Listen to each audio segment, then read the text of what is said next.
പൊരിച്ച കോഴിയുടെ റോസ്റ്റും ചപ്പാത്തി ഉണ്ടാക്കിയാലോ?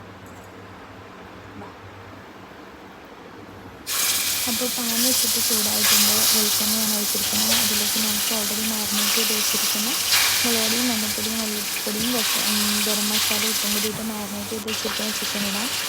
ഇതൊന്ന് ഫ്രൈ ചെയ്തെടുക്കാം. അതൊന്ന് ഫ്രൈ ചെയ്തിട്ട് അതൊന്ന് മാറ്റിയതിന് ശേഷം ആ വെളിച്ചെണ്ണയിലേക്ക് തന്നെ നമുക്ക് സവാള ഉള്ളി ഇട്ട് കൊടുക്കാം. സവാള ഉള്ളി വന്ന് വഴണ്ടി വരുമ്പോഴത്തേക്ക് ഉപ്പ് ഇട്ട് കൊടുത്ത് കറിവേപ്പില ഇട്ട് കൊടുത്തിട്ട് നന്നായിട്ട് വഴറ്റിയെടുക്കാം.